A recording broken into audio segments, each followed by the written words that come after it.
We had 25% more registered. And the big thing to me is a lot of the people were more active, and you can see in this one chart, the bar chart, how much more participation we've had over the 3 years. When COVID hit, we went to a different type of a summer reading program. That's why you have this type of a statistic. And we did have in-house programming. We had take and makes for them. We had outdoor movies. We tried doing programming in the morning and evening to accommodate everyone. And let's see, we also partnered with the school because they did have summer school. So I provided them with an activity they call like a quiet time, reading time. I made a booklet for them for 2 age groups, and they participated in the summer reading program. We did a Osborne book fair that was quite successful with people purchasing books for the library. It was over $1,000. We also partner with the Cable Natural History Museum to provide the Junior Naturalist program here in Hayward, so people won't have to travel up to Cable. We fostered a relationship such that they've written us into their grant to provide for this. Previous years, we've had people donate monies, but they really like partnering with us and reaching out to the Hayward people. So they've written us into the grant now for every year, which is a really great thing. We've tried developing tween and teen programs, but you know how teens are. That's a tough market to get into. And we've also partnered with WOJB for 2 years to have stories read on the radio to reach people on Fridays. So that's, people have liked that also. So we try to do a lot of partnering. And a couple of things I want to mention is just we have a program called Printch, where people can print off their phones. What we find is a lot of people don't know their passwords to their email, so they can't get logged onto our computers. And so they have it all on their phone. They're like, how can we print? That's grown quite a bit. And they can print from anywhere. Right, And and pick it they up can at the print from library. home, right. And that's grown. We put that in, I believe, at the end of 2020, but my statistics, I had 186 or so in 21, and in 22, we've already had, I believe, 268. So that's grown quite a bit. And the other thing we are doing now because of that, a lot of people don't want to put that app on their phone. They email it to our general Gmail, and we print out for them quite a bit. And they can pick it up. Right. It's nice. So, and yeah. So thank you. Thank you, Ann. Sherry?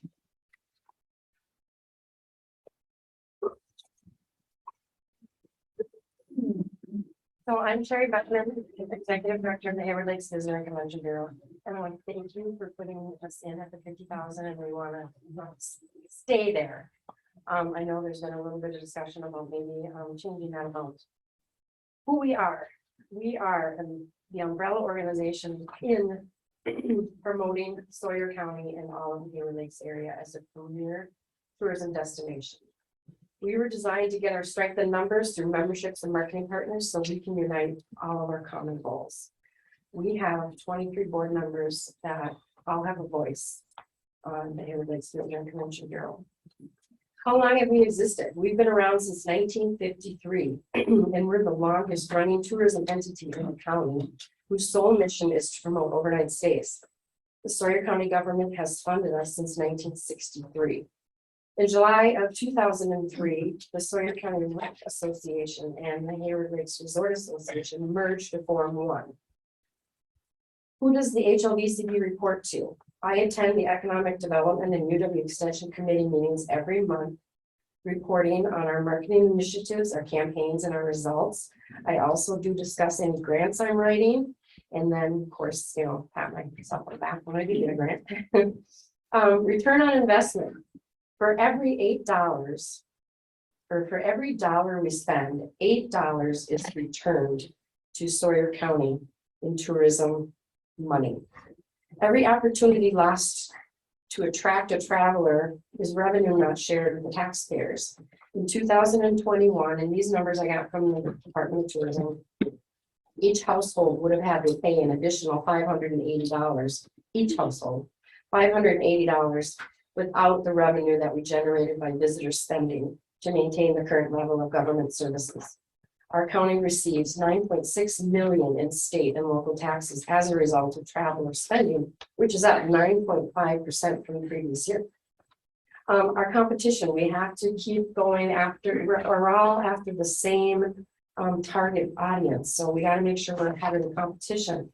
Media trends, cost for all that is going up. Just look at the price of paper.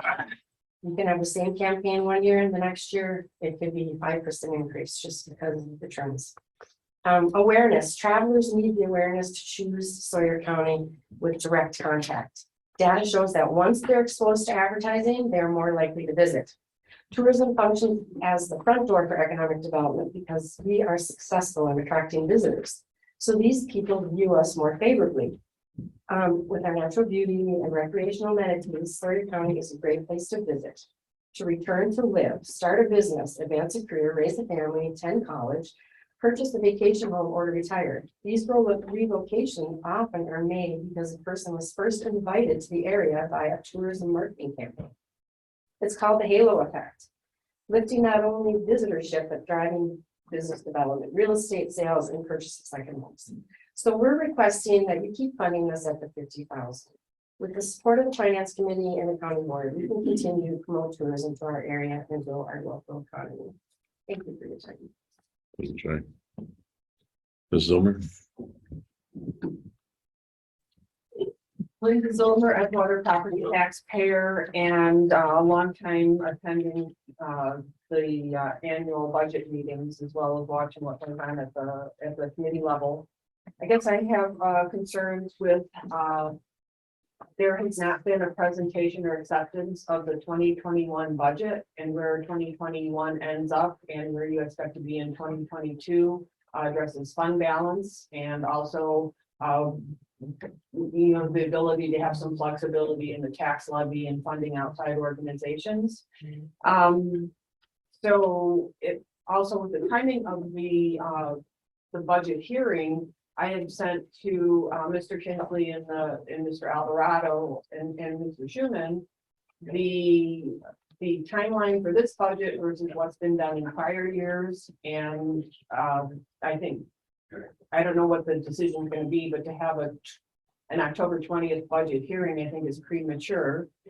And how that will be adjusted before the final budget adoption, I don't know.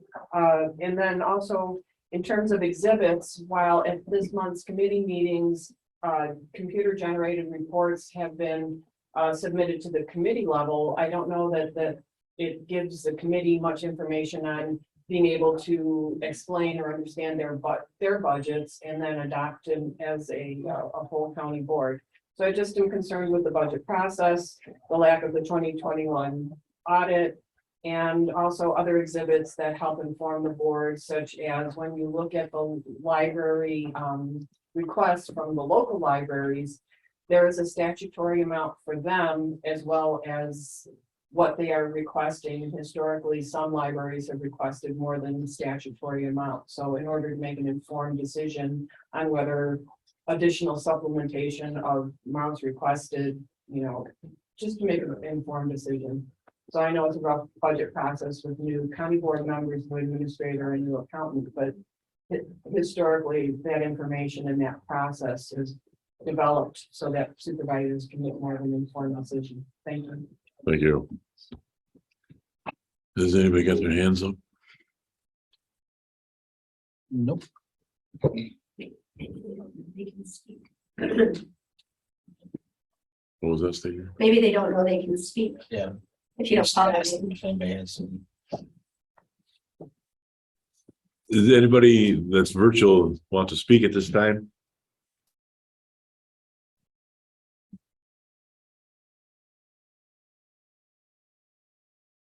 No. Nope. Okay. Thank you, folks, for public comments. Number 7, approve the minutes of the previous meeting of August 8th, September 8th. I reviewed them. Motion by Mr. Duffy, second by Ms. Hessel to approve. Any discussion? Hearing none, all in favor of the motion? I, Opposed? Motion carries. Thank you. Number 8, jail staff compensation. want to, I guess, give an update and,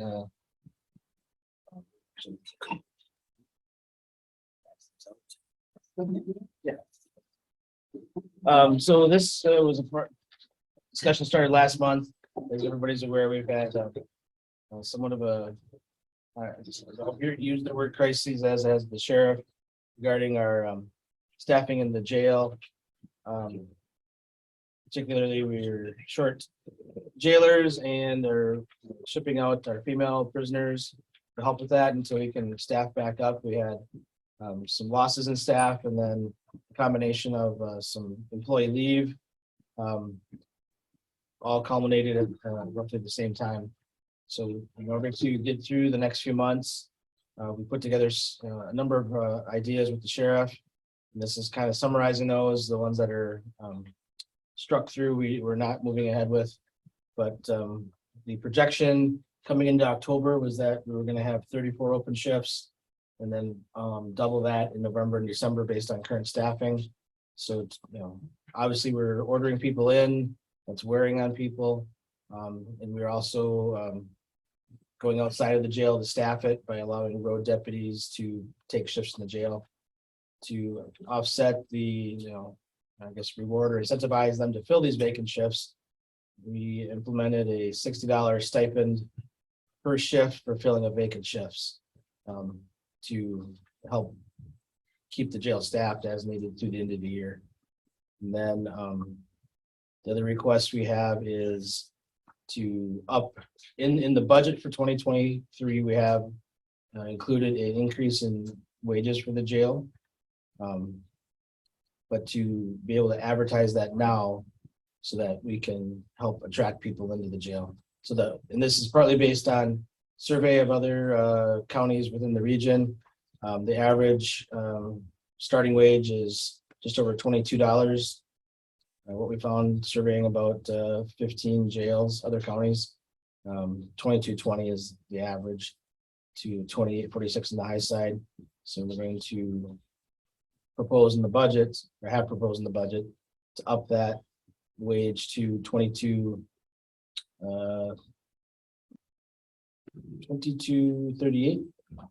Can't get my document to pull back. Yeah, that's 68. But we'd like to be able to advertise that now so we can start to attract more people to the position. The effect on the budget is relatively minimal because again, we want to bring it up to $22.38 and then adjust the other staff so that the average wage would be $22.60 in the jail then. But when we hire these people in, we hire them in at a training wage, which is 80% of the full-time wage. So that 8% is still under what we have budgeted for this year for wages. So we wouldn't, I should say the jail budget is going to be over. I think we've already explained that because of the shortage of staff, the amount of overtime, and then housing prisoners outside the county. The jail budget's already going to be over. The sheriff is working to try to hold down dispatch and road areas of the budget to compensate. But this is kind of where we're at. And yeah, like I said, adjusting the wage now allows us to put that out and hopefully hire people on a little bit quicker basis to fill the vacancies we have. Yes. I'd like to make a motion to approve this proposal. Question. Yes. Is there any comment you can make on a more longer term view? And hopefully this is works, but are there other things in law enforcement that may be coming? And what I'm getting at is I have heard in other counties that they are going forward with a referendum. Is that on the table? Has that been discussed? I hate to say at risk. Might we have to go down that path or any feedback on that looking out 6-12 months? Yeah, I mean, they're there are a couple counties going ahead with referendums and cities as well. And everybody, say everybody, we're watching those because the ones that are going ahead with referendums are targeting public safety or law enforcement. In part because I think the general feeling is that has a lot of public acceptance. So you do the referendum, allows you to go over your levy cap, gives you more revenue.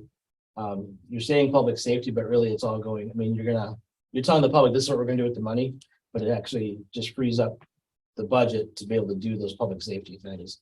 So it could be on the table, definitely. The longer term view, one of the things we don't know about, and we're gonna touch on this in the budget, is we aren't gonna have negotiations with the union done by the time we pass the budget. Unless something remarkable happens, because we don't even have dates to negotiate with the union yet. So we're looking at probably not doing that. The last word was they might, this is coming from the union's council, when they have dates available, is late November. So, just, I think it's public. I mean, Washburn County settled their contract recently for 5% each of the next 2 years. That's significant. I mean, that's about where they're going though with, so if we see, and if we can't settle by negotiating, we end up in mediation or arbitration. So your hands are kind of tied to pay that increase if you can't settle. So, And in essence, if we ever were to go to referendum on something like this, in essence, you're asking the citizens for a tax increase. I mean, Yep, to a absolutely. degree. Okay. Yeah, that's one way you can go above your levy cap is by referendum. So long-term view, yes, that's potential. I think we're gonna watch and see how those current referendums do. And then, see what type of budget difficulties we have going ahead. Thank you. Just a minute, Mr. Duffy. Point of order, you have. We have a motion, but we don't have a second. I shouldn't have let you spoke. Oh, sorry. So we need a second and then yes, we can have discussion. So if you want to second it, Mr. Duffy? No, I want to have some questions first. Well, it doesn't have to pass, you just second it, so you I'll can second. discuss. Thank you. So we have a motion by Ms. Hassel, second by Mr. Rickheimer to approve. Go ahead, Mr. Duffy. I'm curious, what effect has this women's transferring the women's inmates down to Barron have on the budget? I don't have a dollar amount to give you, but the way our jail is set up, even though we need to have female jailers to have female inmates. So we're short females primarily right now. So we're gonna transfer those out, so we're gonna pay a housing fee to Barron County to house them. But we're really not gonna be able to reduce our staff because of the way our jail is set up.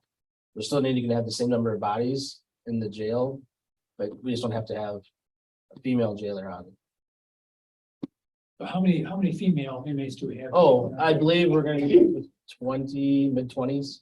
And the cost of that, actually over the cost of sending them down there, I believe the rate is $43 a day per inmate. but then we have transportation back and forth to court appearances. Yep. So that's even more than that. Correct. And do you think that this proposal is the sheriff feel that's going to correct the problem? Step in the right direction. I mean, like I said, we don't believe, the sheriff doesn't believe, I don't believe that it's strictly a money. I mean, you can keep throwing money and at some point you're gonna get to the price that people will do a job they don't want to do.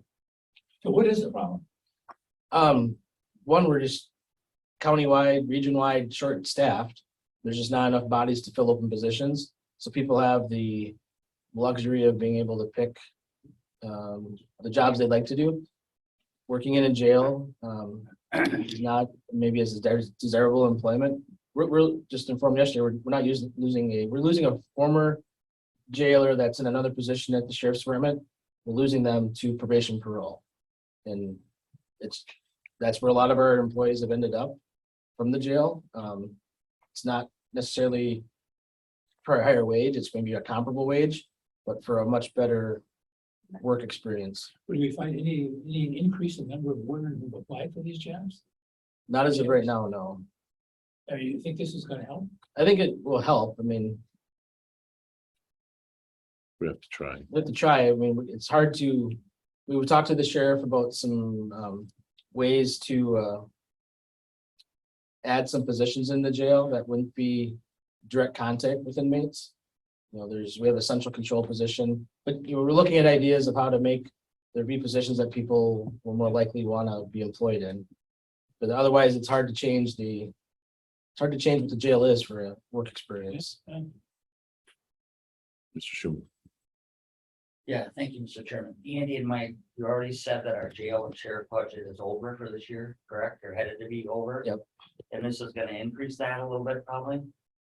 And how are we supplementing that with our 21 surplus? Or did we find other programs that didn't spend all the money? At this point, what I would, and I'll see if Mike concurs with me. We kind of I talked I about think this this. is important, but I just Yeah. don't know how we're covering At that. this time of the year, I mean, if we go over budget, we're gonna look at the total budget at the end of the year and see, we have some departments that are under, so I don't expect the total budget for this year to go over. But knowing that the jail budget's going to go over, but at the end of the year, I intend, because we didn't find any past practice in this regard, but if we have budgets that are over, we intend to put that together in a list, bring it to the finance committee and ask for contingency funds to correct their budget. And that's more of a audit purpose. When the auditors come in, you want to show them that you adjusted your budgets to be within budget. So you do that by pulling contingency into those budgets to make them not be in the red. And this is a comparable wage, Mike, with other counties around us and for jail staff? Rose has done studies. And Okay. we would be in the ballpark. We do have a pretty healthy contingency built into the budget to 271,000. Sure. I'll talk about it later, but sales tax is far exceeding what we budget as well. So revenues will be over budget. And one last thing, Chairman, thank you. We're building the second courtroom, so we need to transport these people back for court. Otherwise, we're gonna be looking at egg on our face why we built that when nobody comes back to court, or we start Zoom meeting court. That's what the sheriff has talked to the judge, because there was some hiccups already. Yeah. But the judge understands where we're at, and so they're going to use Zoom as much as possible, even with Justice Point and our pretrial diversion. Barron County's been cooperative with them, because we already have inmates in Barron County, it just isn't all the females. We have other prisoners there.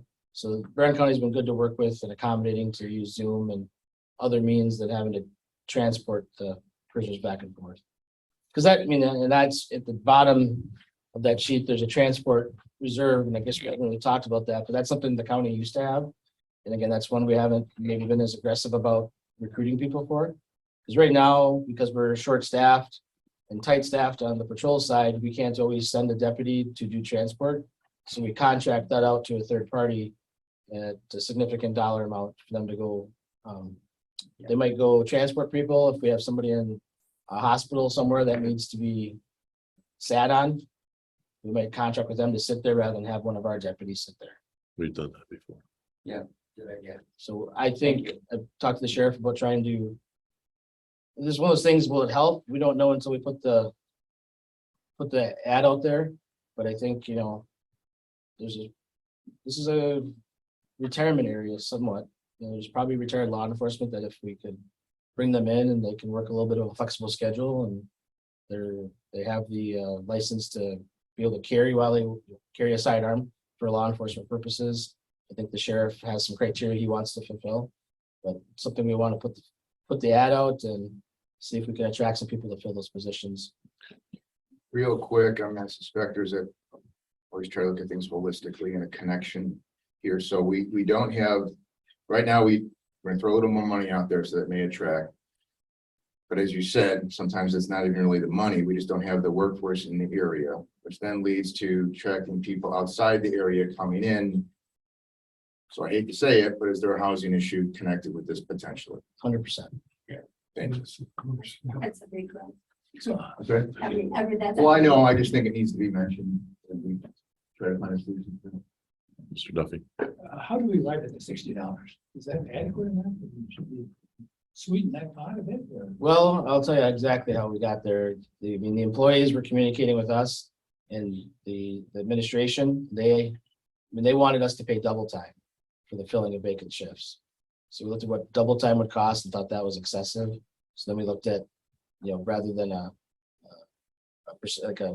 tying it to their wage, tying it to a stipend. So we looked at like $40, $50, $60 And $60 is $5 an hour on a 12-hour shift. So it's between time and a half and double time.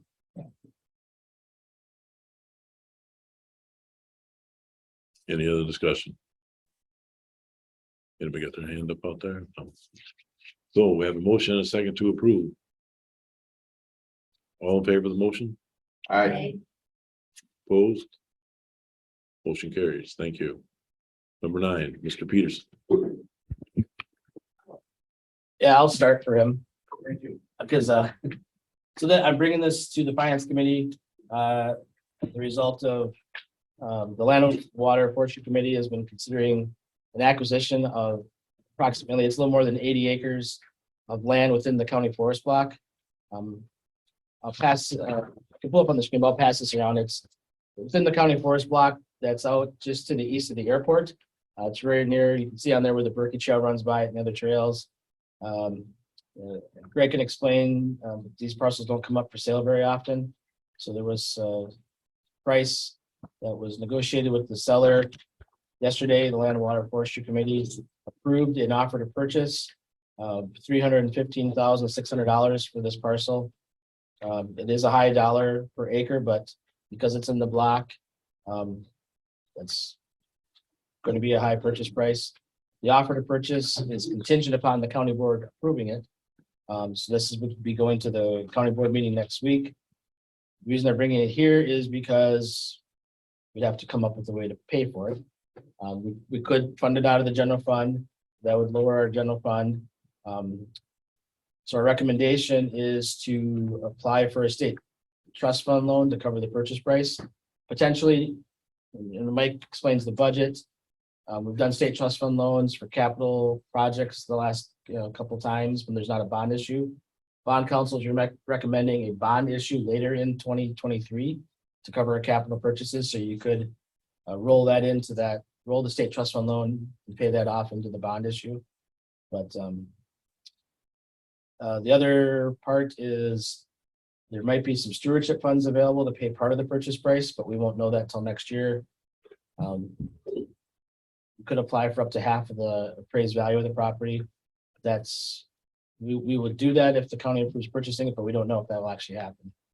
So I guess, Greg, you want to give them the reasons for the acquisition of this? Yeah, I guess just a brief history. We've been kind of chasing after this parcel since 2009. We had an opportunity to purchase this at that time. And through the negotiations between Mr. Cooper and the county, the deal kind of fell apart. Since that time, for those of you that have been on the board for a while, we have tried to do 2 land trades to acquire at least one of the 40s out of this parcel. And those we've ran into snags with the state, with the trade, and just some other deed issues. And that brings us to today, where Mr. Cooper expressed a desire to sell this to the county. As you see, I mean, this is a prime piece of real estate right in our blocking boundaries. It's just north of Hatchery Park. We have a huge amount of recreational impact. You can see every rec trail we have on the county bends around this parcel. And as Andy mentioned, through negotiations, this is a premium price per acre for this, but going back and forth with Mr. Cooper at $37.50 an acre is his bottom line for sale of this parcel. So that brings us to today for the price that we have before you. As Andy mentioned, we do have an opportunity for stewardship funding that, like I said, would pay for 50% of the assessed value on this. It's not a gimme. Stewardship funding is very, very competitive, but with the criteria and steps that they look at, I think it's very favorable for us to get that funding, but it's not a for sure thing. How much timber is on there? What's the value of the timber and what's this fair market value? Right now, the timber value of this it's 84.16, I think, is just over $52,000 of timber value right now. The Eastern 40 was impacted pretty severely with the blowdown event in 2014. So it's gonna be a while before we would be back in there for a harvest, but it's gonna be within probably 15 years where we would have, some income coming back in off the timber. So the timber's not really the big selling point on this at this point, but there is a value there. The bulk of this parcel is all high ground, northern hardwoods, red oak. There's a little spring feeder that goes in the Namacog River on the western parcel, which is a bonus point for us for stewardship funding, the way we write up the application. Water quality protection is a portion of that grant too. So, yeah, timber's there, but it's gonna be a bit. What's the fair market value?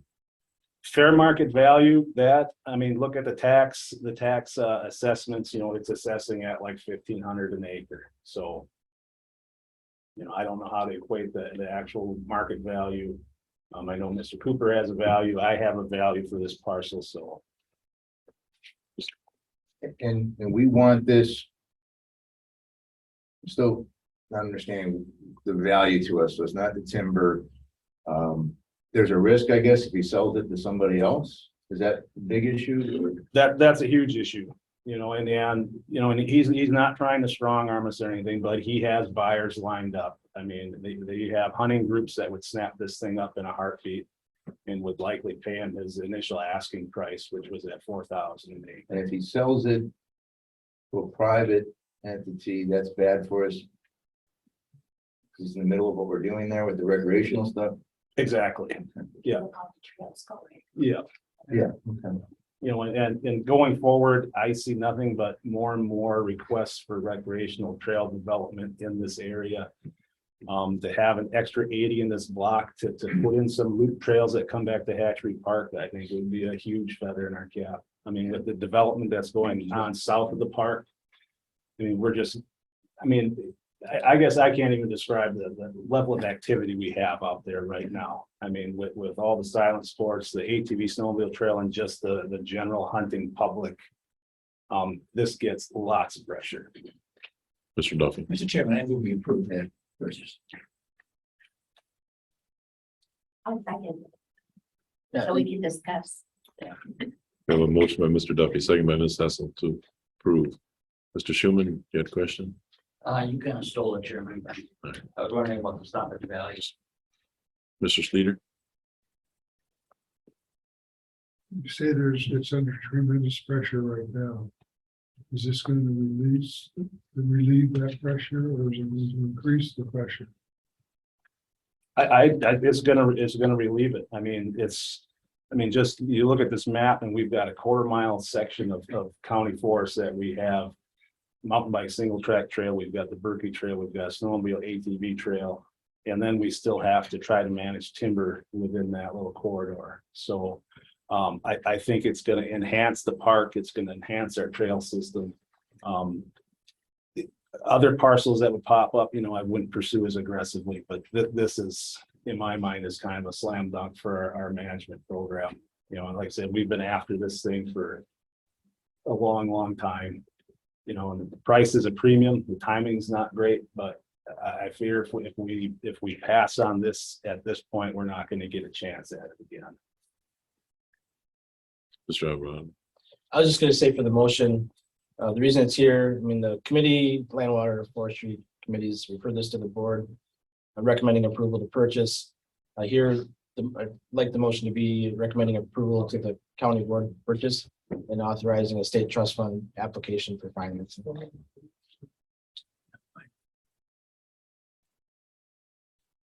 Ms. Hessel, you're okay with it? I'm okay with that amendment. Mr. Schuman? Yeah, that took care of it. I wanted a funding source. Okay.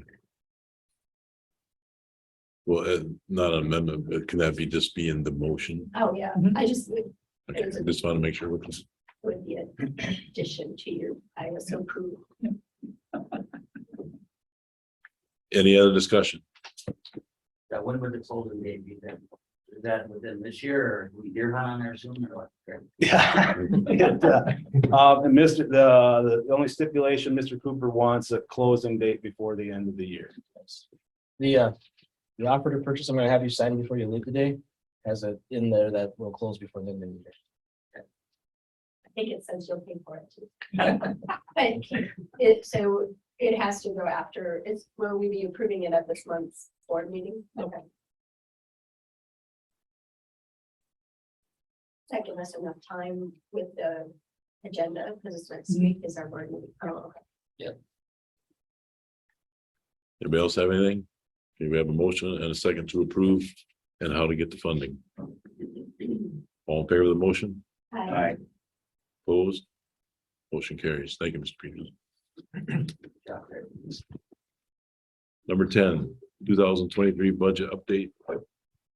And I believe that would say, Mike. All right, first I do want to address the sales tax because that's on the agenda. A couple months ago, I did up a spreadsheet kind of tracking historical sales tax data and projecting it forward. And September beat my prediction by 2,000. October beat it by, or August and September. August beat by 2, September beat by 5,000. So I'm pretty confident with where we're going to end up with those projections. We've got budgeted 2.2 million. And what I projected was about 2.85. So I think we are going to exceed. We're almost at budget now, so we definitely will exceed budget. But it's strong. We budgeted 2.6 in 2023, so trying to keep that conservative route going. This year's budget was actually based on the 2020 actuals. That was 2.2 million. Just to address a couple of things, the audit we don't have yet. Mike Keith, when I met with him, said it typically comes end of September, early October. We're getting past that. It has been a little frustrating. I reached out. I think probably the issue for this year is Mike retired a month and a half before I started. There was a little gap. And then CLA is very strong in schools. They pick up schools in the summer. So now they're back to us. So I do apologize for that. Could you speak up a little bit? I know I am sorry. I think you're on my. I don't have a teacher voice. All right, so then going into my presentation, the next slide down. Unless there are any questions on that. What, Mike, what do you attribute the increased sales tax? Just more visitors, more? I'd be guessing, I would say it's a combination of that and prices are higher, sales tax is gonna be higher. Yeah. Online ordering. Online ordering, Online. that was the big jump, I believe a couple of years ago was the online ordering.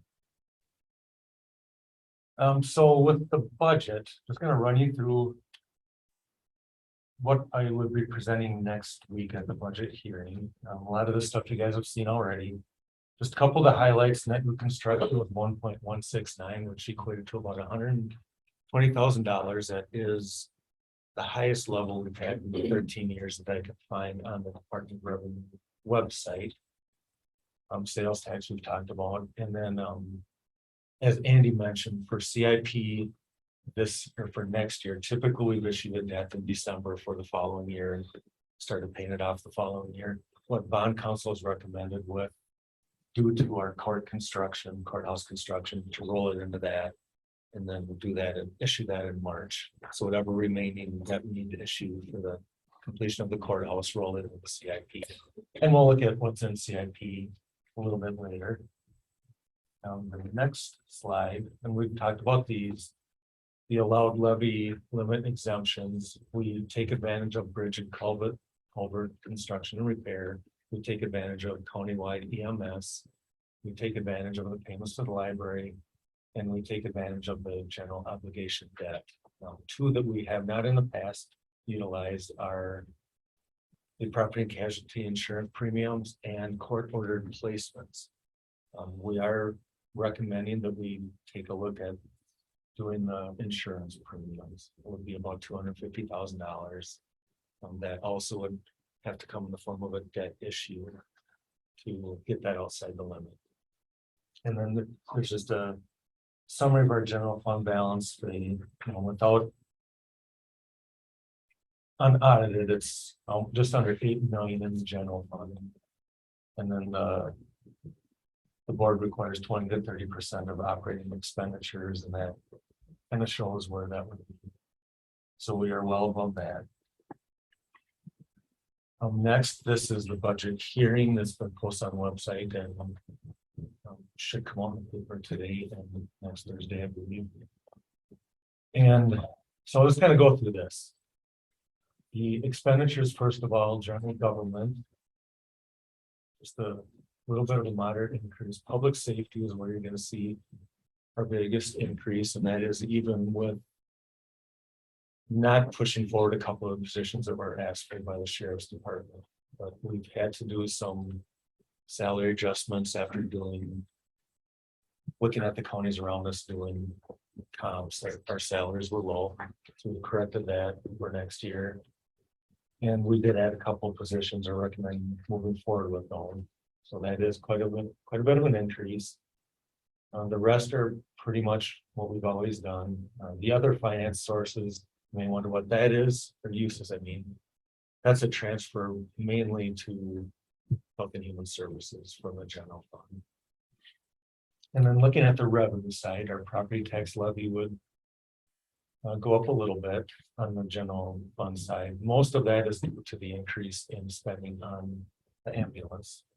So we did do some salary adjustments there moving forward. That actually took effect this year. We had surplus to cover it this year, and then next year it would be a bit of a budget increase. Taxes other than levy, most of that increase is due to the salary or sales tax increase of a couple $100,000 or $400,000 in the budget. Everything else is pretty much the same, other than down to other financing sources. That most of that amount is the fund balance spend down that was requested last year for the 2022 budget. And then we would propose increasing that for 23. That is also where I've got as a placeholder, the insurance revenue to come from. To pay for that $250,000. Like, you're not saying increasing the spend, are you on that? Yes. Oh, you are. Yeah, I mentioned that at the presentation of the county board meeting last month. We were proposing going from 1.3 to about 1.6 million. And we're probably not going to spend that this year. We probably won't spend it next year. It's a safeguard. We budget conservative on revenues, more liberally on expenses, and then ask for that fund balance back on. We will dip into it some though, and I can say we're not going to use it. So then the next slide. This is just kind of a breakdown of the different funds, and then also the property tax levy attributed to those. It's also got the estimated fund balance at the end of the year, end of the year. So again, that general fund balance is the one I mentioned earlier. There's a proposed spend down attributed to that ending balance, and then the property tax levy attributed to general fund. The special revenue funds, that looks really high in fund balance right now. ARPA money is stored in there. We got our second wave of 1.6 million in ARPA money. We have not distributed any of that. The projection is that we would use a lot of that on the courthouse, so that would be projected to spend on that fund balance by the end of 2023. And then you can see the property tax attributed to special revenue funds. Debt service, that's really just an in and out. There's a little bit of fund balance in there, $2,500. Payments this year are 1.7 million. That's a big increase due to we're now paying for the courthouse in 2023. Capital projects, I'm projecting a fund balance at the end of this year because we issued that of 8 million. We're not going to get $8 million of construction expenses this year. That was basically a 12-month project, and we'll have about 8 months into it, 6 months into it by the time the end of the year rolls around. So that will get spent on it again at the end of 2023. Highway department, they've got a pretty healthy fund balance. I've got just expenditures equaling revenues to keep the fund balance where it is. And you can see the property tax levy there. Office expense, really, that's, the, carpool that we have. So that's just running the expenses through, running the revenues through that we transfer from department to department. So that fund balance should not change. And the fiduciary, I believe it's the can't. So again, that's just a. Any questions on any of that? And this does show cumulative property tax value. Just over 14 million. We'll look at. That very last one, the $2,000 previous year unused. We were allowed a certain amount last year. We under levied by $2,000. So we're able to recoup that this next year.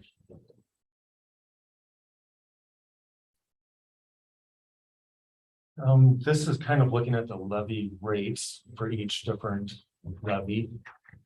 22 versus 23. The top one is the county equalized value. You can see it went up 13.5%, which is tremendous growth. The tax levy overall is going to go up 7.34%. So while that's a big increase, when you put that against the valuation, the mill rate will actually get reduced. Debt service I mentioned is a fair increase there. Adding the courthouse onto that, almost 45% increase. The library's dropping a little bit. A lot of that is, well, part of this due to my recommendation of decreasing the fewer one. Also, the outside libraries aren't getting utilized as much. That is a formulary that we use for that. But I think we're still meeting the We're still meeting statutory the requirement. Yep, Correct. I've got a slide showing all that. Ambulance, again, that's a bit of an increase. And then the capital, we're recommending another purchase of an ambulance. We rotate through those about every 7 years, I believe. Buy one each year. The culvert aid is down a little bit. Just didn't have the request we've had in years past. And then the operating is a minor increase. That's due to the net new construction and then also that $2,000. So again, the tax levy amount will decrease from 3.26 down to 3.09 for the year, decrease of about 5.5%. And this does include the 2 new positions at the sheriff's department. They requested 4. We felt we could handle 2 of those. I feel it's important. They need them. Need all 4. We just can't. So then, kind of looking line by line on the general fund. That first line again, that's really just that transfer to Health and Human Services. County boards about the same, administrations about the same. Most of these really are people just carried forward their budget from last year. The differences are the salary increases that we've done. The finance department, what we did is we took a position from highway department, brought it in house to try to centralize finance a little bit more. I believe that was discussed. Mike told me about it back in April. He said it was discussed, I think, in February. So we did go ahead with that. And highway is okay with that, Yep. Yep, we've been helping out all departments, so we're right, Chairman?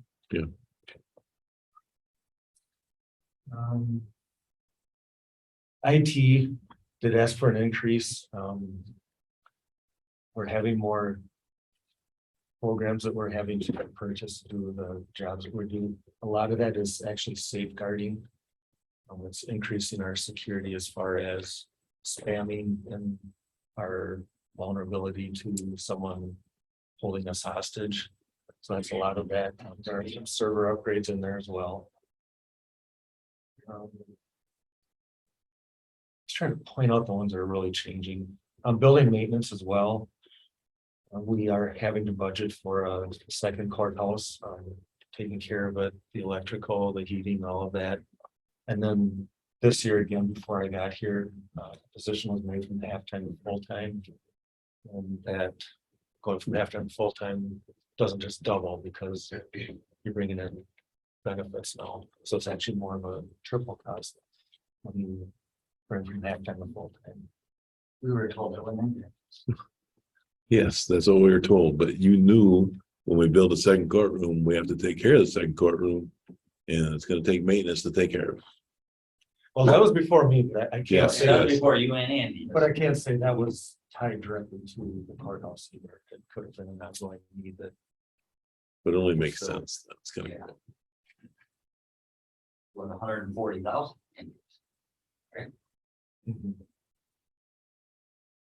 Well, there were some other things, and it's not just the staffing increase, it was. I mean, there are costs for and square footage. It'll be the capital investment of building the desks. The Veterans Administration, I see that you're advertising for, so it'd be a split position.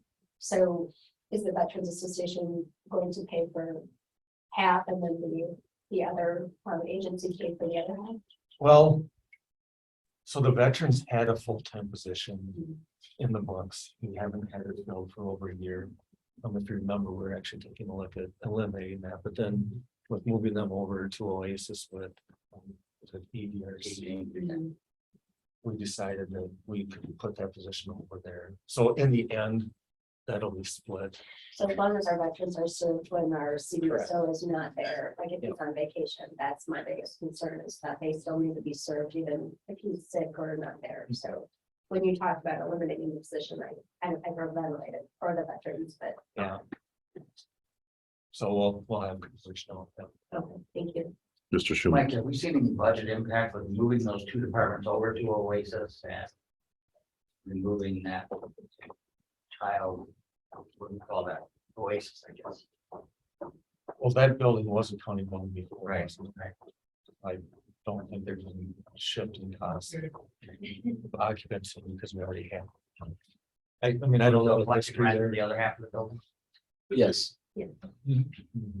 and the other costs are being picked up through the ADRC reimbursements. and last night, Public Works approved the Renewal of the lease for next year for the other side. All right, and then the levy for the general fund. It's right there. This includes ambulance. That's why it looks higher than the one on the previous page.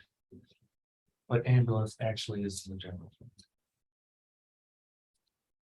So here's a break. But ambulance is outside the living room. It is, yeah. That's why I show it two different ways. It's within the general fund, but it's levied outside. So here is a breakdown again of just where the levy is coming from. Again, general fund is 7.4 million. Health and Human Services just under 2.5, and then service 1.7, capital, which is actually attributed to ambulances, 200,000. Highways just under 1.8, and other funds 347,000. For a grand total of just over 14 million. Now we'll take a look at the levy limit calculation. So how that's arrived at, you start with your base from last year, which is that 11 million. You have to back off personal property aid to come up at your base operating, or add that back in to come on the base operating levy. Then you add in the net new construction, the increase or the change in your debt service payment goes on top of that. And you have to back up personal property aid. It looks weird because it's an in and out, but and it's been that way for years. I'm sure at some point that varied from year to year, so it'll make more sense then. And then that $2,000 in previous year unused to come up with our base operating levy. Then we can add in the library service, the bridge and culvert, the ambulance, operating ambulance, capital, and the special purpose levy to come up at the total levy of just over 14 million, which is an increase of about 950,000 over this year. This is just another way of looking at the levy breakdown. I've got the percent increase of each portion. The operating levy is 1.23, which again is the net new construction plus that little unused from the year before. The debt service is going up 45%. Special purpose, which is primarily the ambulance right there. 16% to come up with a total levy interest of 7.34. So here's a breakdown of the ambulance service. Again, there's the budgeted amount, and there's the indirect allocated costs. Those are primarily indirect costs. What indirect costs are, all the central service functions. We get a study done that allocates a portion to each department. And we don't allocate them to all of them, because the reason we do that at all is there are reimbursements available to certain departments. Like, for instance, ambulance, we can levy that amount outside of the levy to help our budget. With child support, we get pretty much 100% of that back in the allocation. And then health and human services, all the different grants, we can put costs into there and get a reimbursement of up to 50% on a lot of those. So that's the reason we do that. It's just shifting the cost from central service to the other ones in proportions of the amount they use it, so that we can get a reimbursement. Which is just a way to maximize our revenue. Mr. Schuman, Does indirect cost also help us pay for our outside attorneys? Outside attorneys are part of indirect costs. Yeah. So it helps us, because if we get a percentage of indirect costs paid for from HHS, it does pay in a roundabout way, a portion of that cost. Help support the. And then you can see the levy rate for, just for ambulance alone, is going from just under 35 cents to about 38 cents per thousand. And then library service. Question, That's a question now, or wait till the end. depends what it is.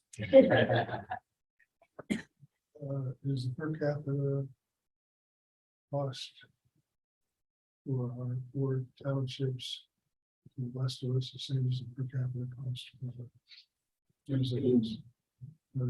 That is a separate issue that we're dealing with in 2023, because right now it is not.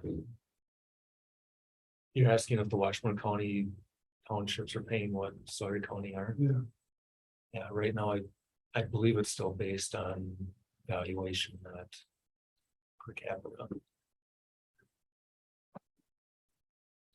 Andy can probably. speak No, to it's, that a it's little per, better. well, it's per capita now. Oh, so it's reversed. Yep, it's reverse. We're looking at comparing it to equalized value. But the per capita, and one of the reasons that's been brought up is that per capita doesn't take into account non-residents, whereas equalized value might. But in theory right now, and this is, the numbers always lag because we're using prior years expenses to calculate the per capita, but it's based, we calculate the per capita rate for Sawyer County, and that's what we charge per capita to the Washburn County towns.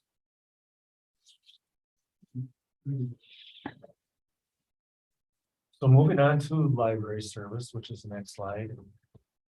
And you can point all the fingers at me. I recommend the reduction from 210 to 200, because when I looked at the previous years, it was 200.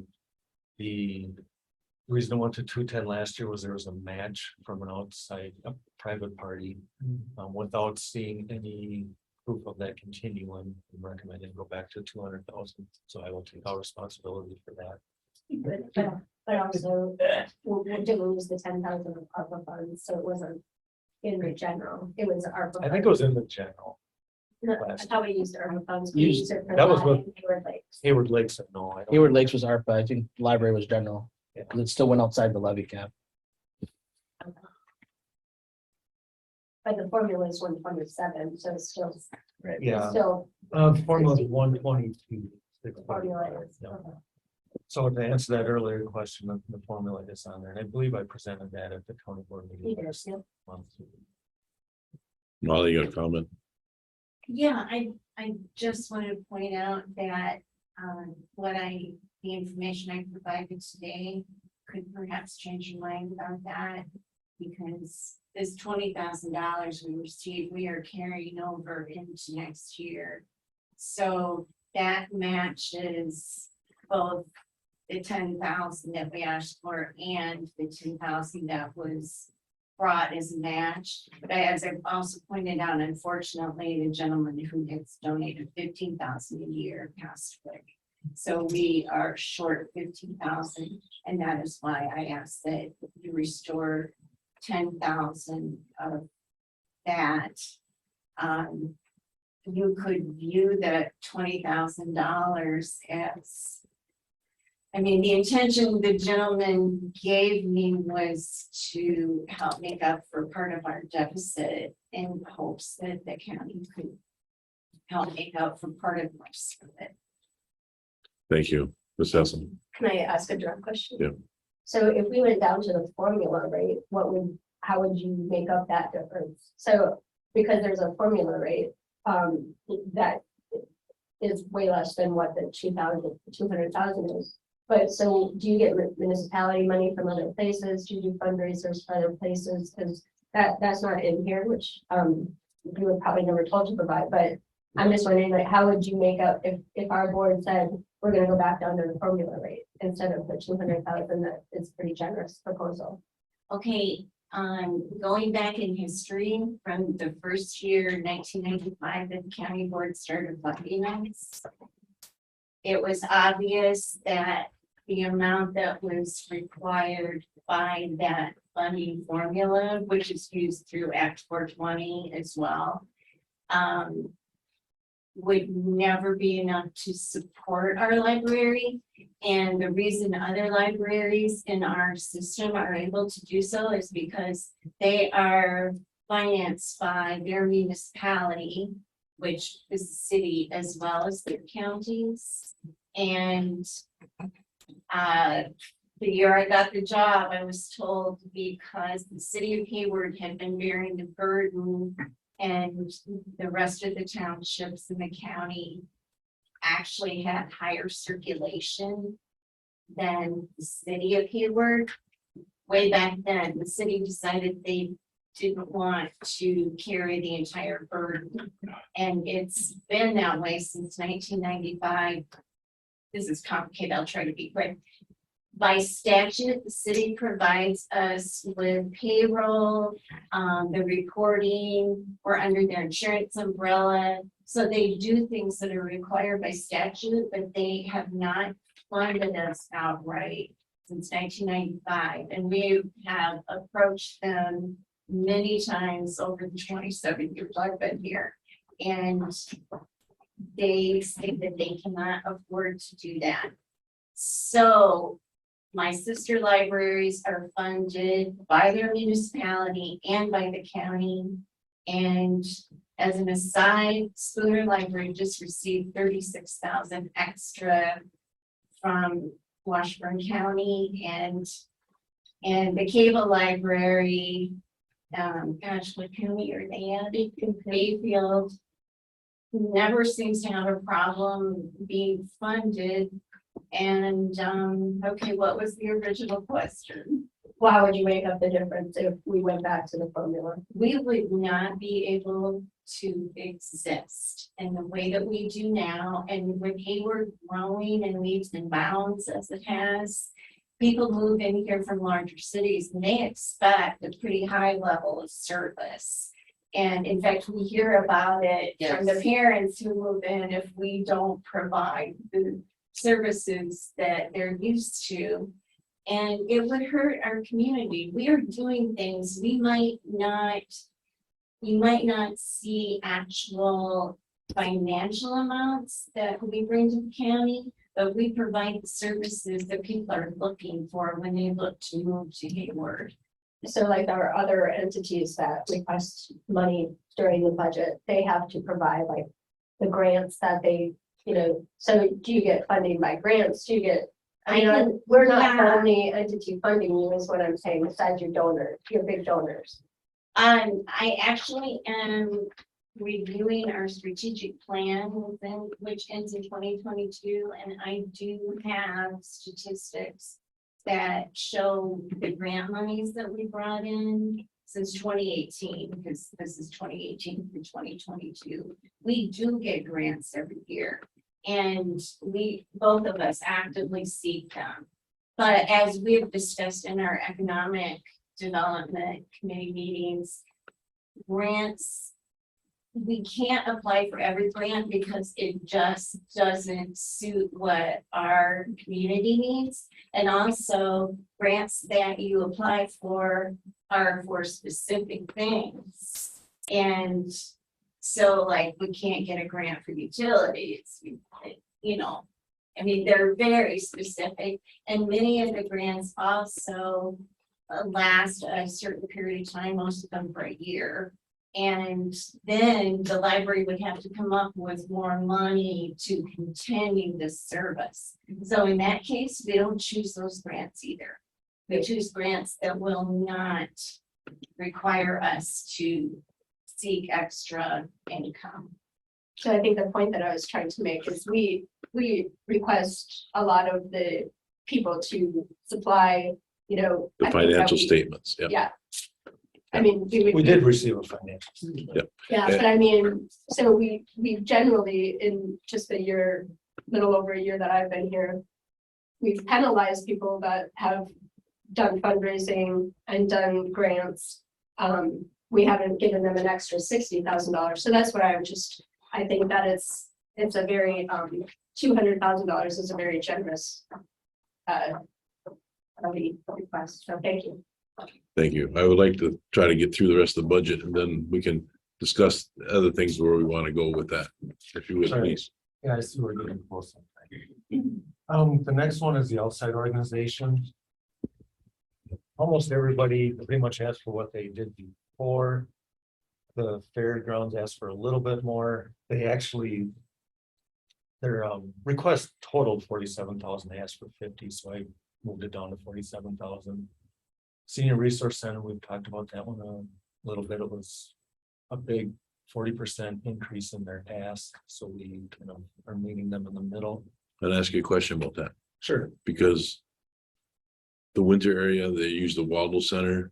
They're asking for money. Is that in the senior center? I have not got a formal ask from them yet, so it's not in there now. Thank you. Yes, I think they're gonna come to the county board meeting and ask for that. Is what I was told. Yeah, I got some information from them, but Yeah. I replied asking for a specific amount they're asking for, and I haven't seen that, so. thank you. Yeah, Senior resource center is statutorily not allowed to support what they're calling the Waldo Center. Because it's outside of our. I'm aware of that. Thank you. Go ahead, Mike. Okay, and moving on, Hayward Lakes, we've always given them 50,000 last year. It looks like 10,000 on here, but the other 40 was funded from ARPA funds. This is another one I'm recommending back to the 50 or maintaining the 50. Because looking at their financials, it's been brought up that they're getting room tax money that goes directly to marketing. So it doesn't really change their operating budget and looking at their financial statements. So recommending it to be maintained. It's up for you guys to decide. The only other one that's really a different ask is Nemacolin Transit. They asked for 175. They have not had an increase in 13 years, 11 years, whatever it's been. So I would recommend giving them a $5,000 increase, but not the 175 they're asking for. They're in a pretty healthy position. Agreed.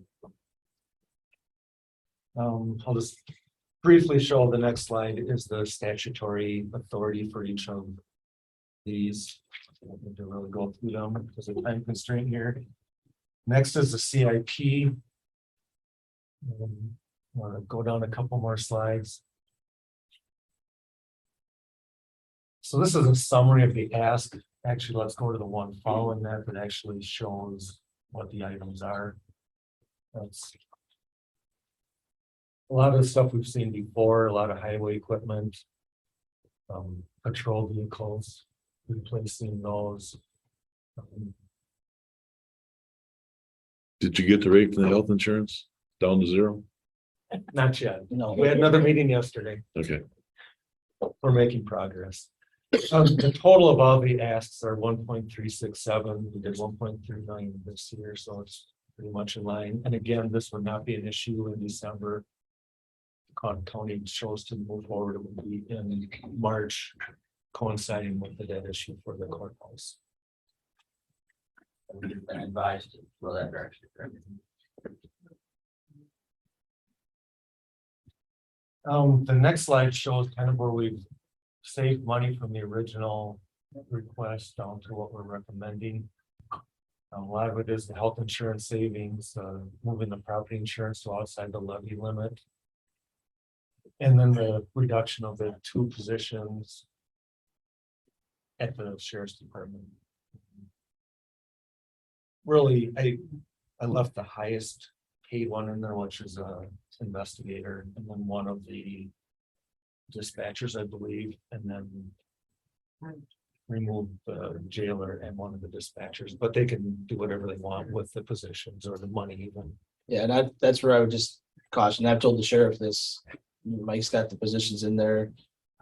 We probably will, we've told the sheriff that this is how much we put in there. It's 2 positions in theory, the investigator and dispatcher or jailer, but when we get to next year, you might want to prioritize how he does that.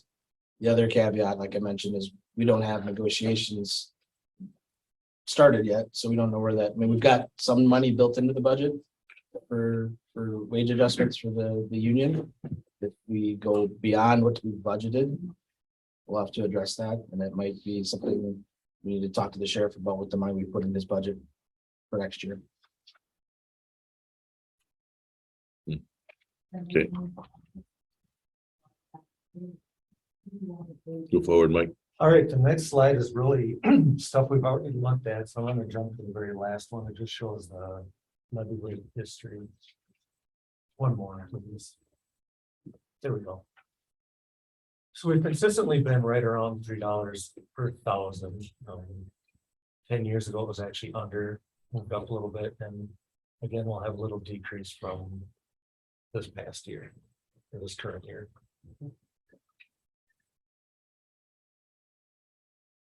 So I just want to leave room for questions. Any questions on any of this? We asked you, so. You two have Ask anything. you've done a good job of putting it together. Yeah, thank you. You've made it really simple to understand. Last year, I like, but this year is not that Mike did a bad job. This Mike did a good job. Yes, Andy, that's why I mentioned that it's very important that the negotiation team meet prior to going in a negotiation with the union. Mhm. So we have some idea where we need to be. in the past, we've met half hour or hour prior. We need more than that. Time. I don't think so. Yeah, once we get dates, we can talk. And I guess we didn't get too much detail on this, but like I said, we've got money plugged for that negotiation. We also have money plugged for others, all staff adjustments for next year. You know, purposefully, we've held that tight to the vest because we don't know how negotiations are gonna go. So I don't wanna make any promises. We'll probably have to be flexible on that. And I just be honest, my guess is, based on what negotiations are settling out at with other unions for law enforcement in other counties, we'd be very hard to give everybody that raise. Like Washburn's not giving all their employees 5% across the board. There's gonna be some inequity there. Right. So, And our target was 3%. no,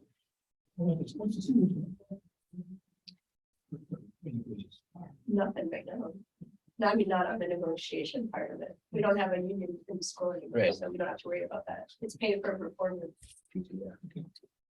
What do we got left? just I got on, one more question. Yes, What is the process for things that may come up at the public hearing, right, next week?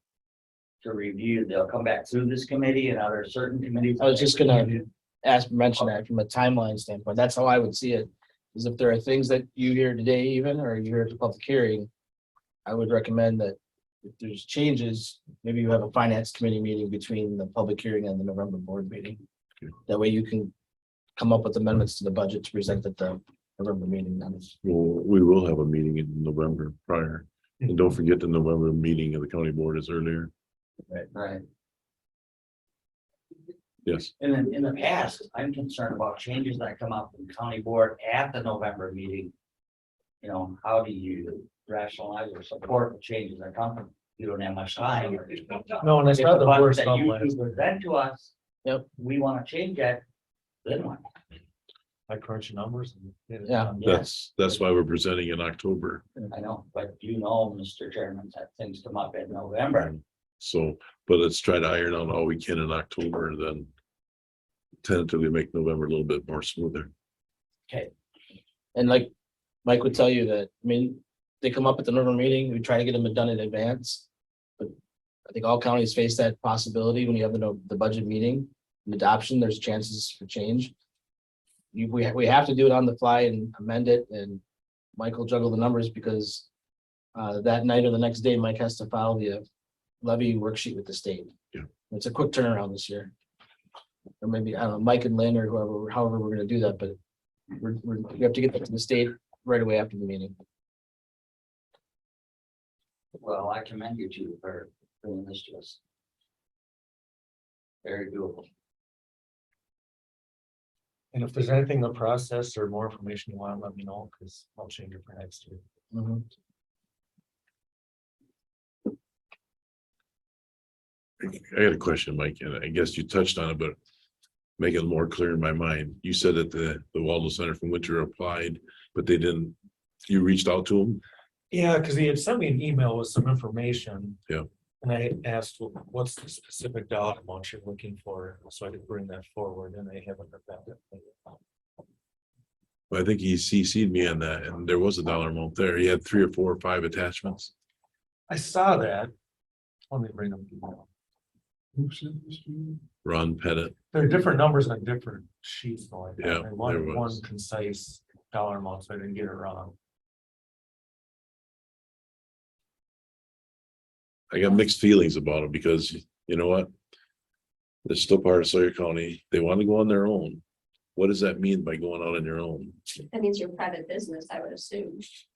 You're not county funded. I mean, if you're not accountable to the county, then you're separate from the county and should be county funded.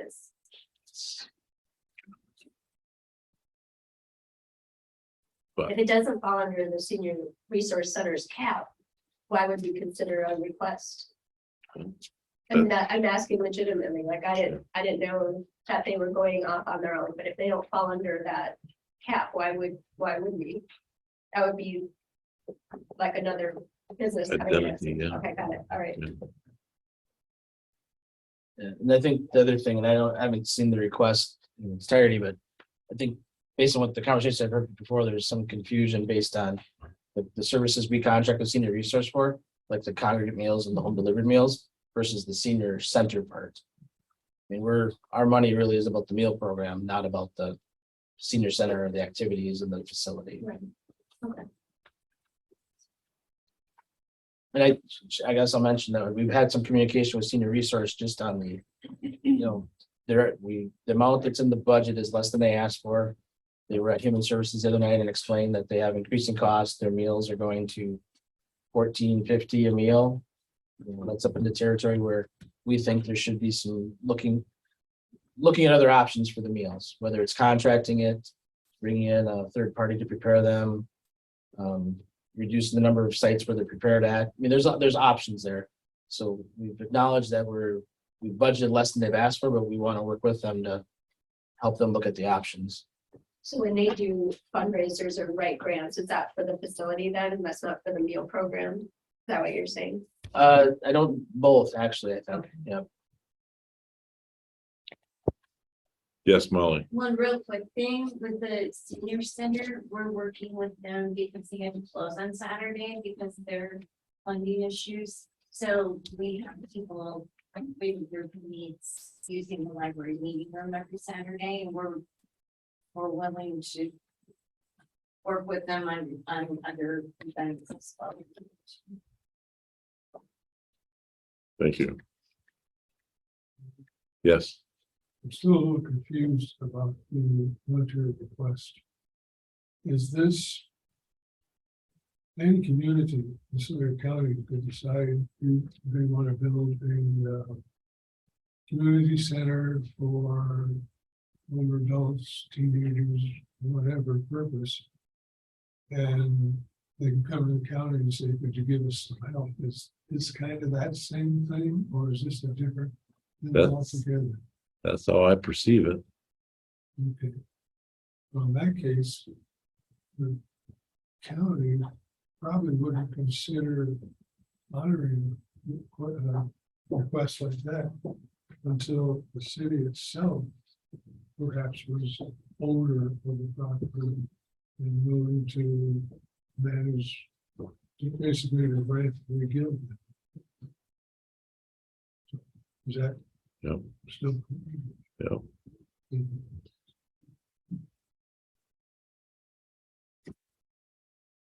Anybody have anything else? Number 11, future agenda items, so we'll see how the hearing goes in October in front of the full county board prior to, and then see what's gonna come back here. Discuss that. And see if there's anything else we wanna do with the budget before it goes into the budget in November. Into the county board, excuse me, into the county board in November. Sound good? Sounds good. Yes. Meeting adjourned, thank you. You want to jump copies, Peter? I'm looking for that, Mike. Yeah. I am.